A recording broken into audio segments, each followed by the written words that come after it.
നാളുകളായി ഇഴഞ്ഞു നീങ്ങുന്ന പുനഃസംഘടനാ ചർച്ചകൾക്കൊടുവിൽ KPCCയുടെ പകുതിയോളം ഭാരവാഹികളെ ഉടൻ പ്രഖ്യാപിച്ചേക്കും. KPCC വൈസ് പ്രസിഡന്റുമാർ, ട്രഷറർ, ജനറൽ സെക്രട്ടറിമാർ തുടങ്ങിയവരുടെ പട്ടികയാണ് വരാനിരിക്കുന്നത്. കഴിഞ്ഞ ദിവസം സംസ്ഥാനത്തിന്റെ ചുമതലയുള്ള AICC ജനറൽ സെക്രട്ടറി ദിബാദാസ് മുൻഷി നേതാക്കളുമായി കൂടിക്കാഴ്ച നടത്തിയിരുന്നു.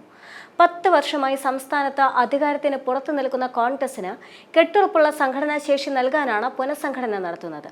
നിലവിൽ സെക്രട്ടറിമാരുടെയും DCC അധ്യക്ഷന്മാരുടെയും പട്ടിക ഇപ്പോൾ പ്രഖ്യാപിക്കില്ല എന്നും അറിയാൻ കഴിഞ്ഞിട്ടുണ്ട്. KPCC സെക്രട്ടറിമാരുടെ എണ്ണത്തിന്റെ കാര്യത്തിൽ ഇതുവരെ തീരുമാനവുമായിട്ടില്ല. ജനറൽ സെക്രട്ടറിമാരുടെ എണ്ണത്തിന് ആനുപാതികമായാവും സെക്രട്ടറിമാരെ നിയമിക്കുക.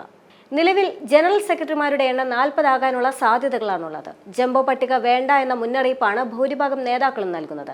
സംഘടനാ ശേഷിയും പ്രവർത്തന മികവുമുള്ളവരെ നിയമിക്കാനാണ് AICCയുടെ നിർദ്ദേശം.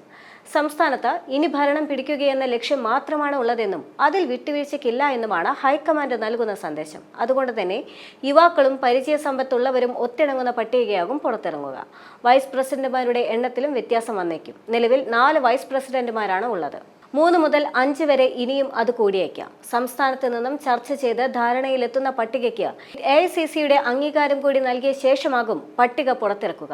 പട്ടിക പ്രഖ്യാപിച്ച ശേഷം അപസ്വരങ്ങളില്ലാതിരിക്കാൻ നേതാക്കൾ തമ്മിലും കേരളത്തിന്റെ ചുമതലയുള്ള AICC ജനറൽ സെക്രട്ടറി ദിബാദാസ് മുൻഷിയുമായും എല്ലാവരും നിരന്തരമായ ആശയവിനിമയം നടത്തുന്നുണ്ട്.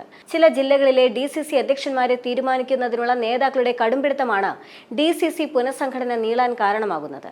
DCC അധ്യക്ഷന്മാരെ ഇനി തദ്ദേശ തെരഞ്ഞെടുപ്പിന് ശേഷമാകും മാറ്റുകയെന്നും സൂചനകളുണ്ട്.